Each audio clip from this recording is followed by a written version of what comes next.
go far. Yeah, I finally got the chance, so I'm really just trying to do it for them. Pop! Oh, baby! The kid is super special. Memphis got a great one. The sky's the limit for the kid. Shot dropper. Do you feel any burden of being the next generation? That's what we're called here, next gen. And now we welcome in the electrifying young phenom himself, Memphis Grizzlies all-world superstar Ja Morant. Ja, I feel like I was introducing you into a WWE ring, but you deserve the introduction. So welcome to First Take. We'll get right into it. Clippers, Suns, Bucks, Charlie, Hawks. it looked like he didn't put on like 10 pounds of muscle. He trying to stand look like up there with his arms folded, with his chest He's poked out chilling. and things. Look, ain't nobody afraid of all that, man. Let's lighten up a little bit, all right? Real men wear purple. Let's go. Okay, Ja, Clippers, Suns, Bucks, Hawks. Only one champion can be crowned on this show, and we are not afraid to make bold takes. You already know. So who does Ja Morant have winning the title this year?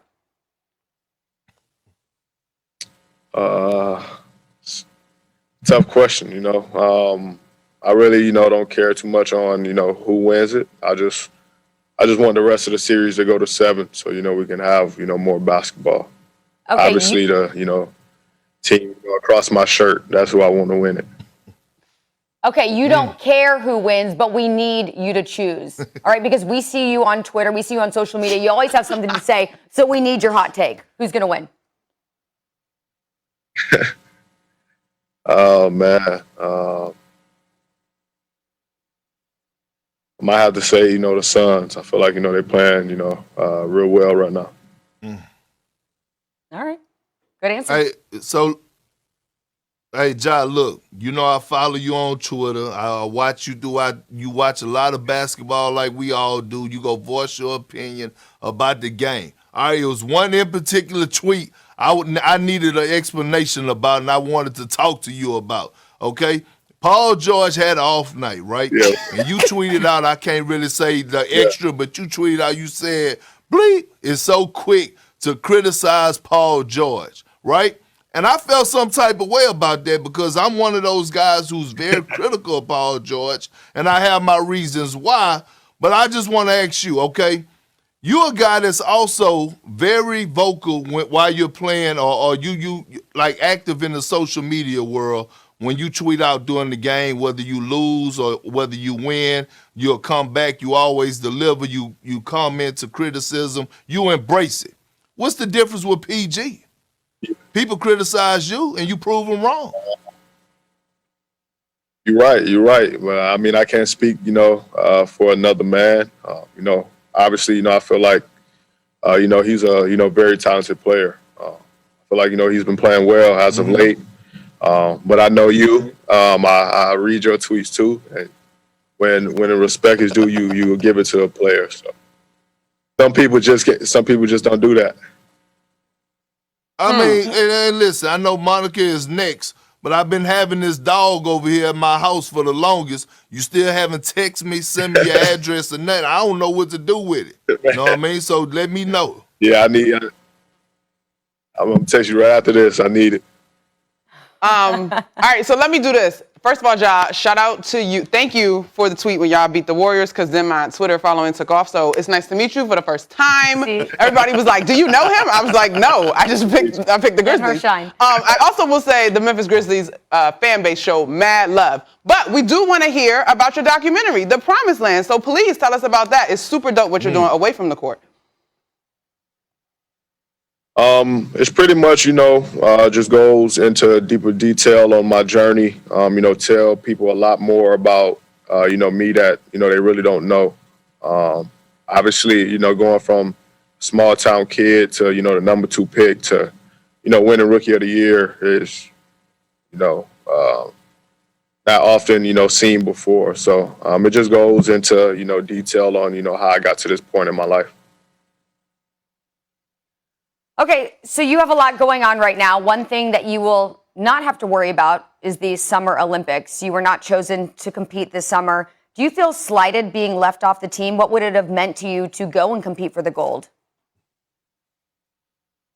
As of now, it just means, I got to work harder.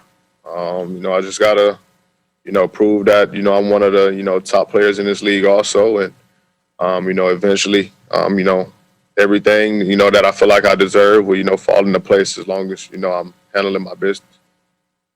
Definitely. Wiser words could not be spoken in that regard. But Ja, we got to ask you, speaking of competitions and all that good stuff, can we expect to see you, Ja Morant, the high-flying phenom that you are, in the 2022 dunk contest, my guy? He better. He better be. I don't know yet. Okay, so what will help you decide? What are the factors? Because we need to just, so we can keep an eye on them and, try to predict.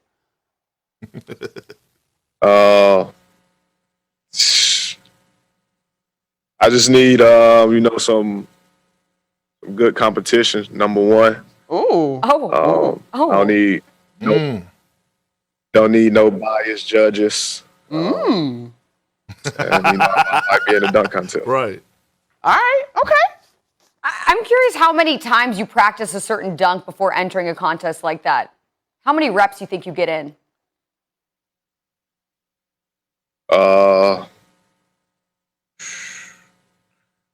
It just depends on, the difficulty of the dunk.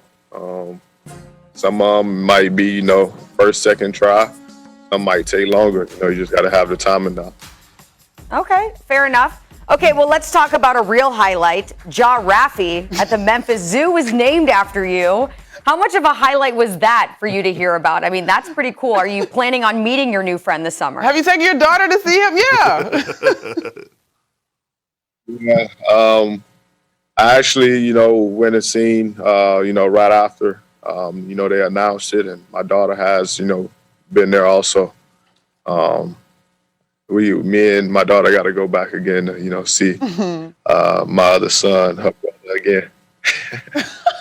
That is amazing. So cool. Ja Raffi, Ja Morant, thank you so much for being here on First Take. We know big things coming your way, so thank you so much. We appreciate you.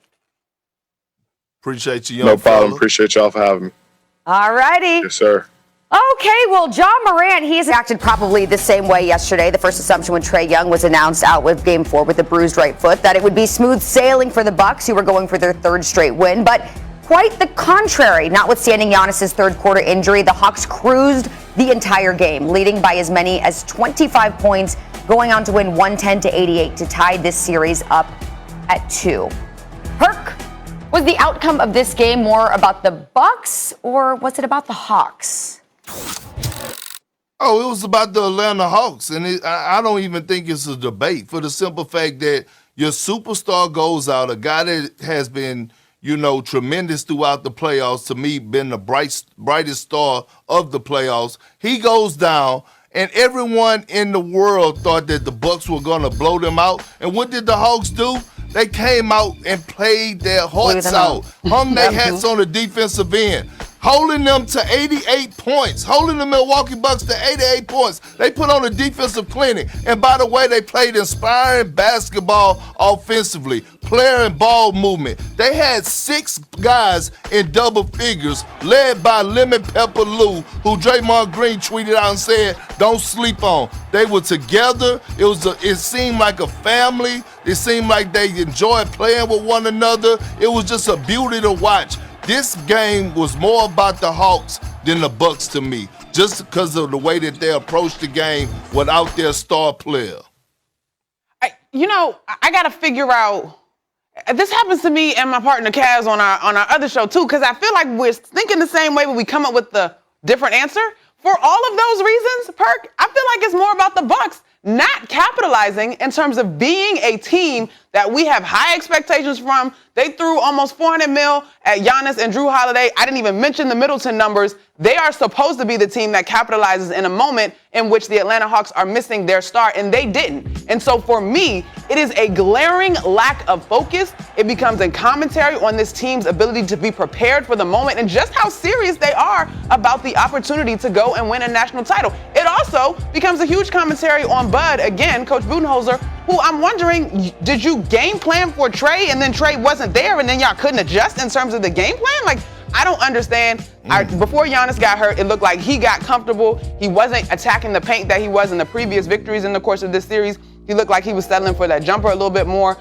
I'm very confused by this Bucks squad. We know that this Atlanta Hawks team is good, and so for them not to be prepared to deal with them, I'm looking more at the Bucks because I know that Atlanta is a good team. Raz Godonwude also here with us. So, Raz, who do you think this game was about more? Was it the Hawks or the Bucks?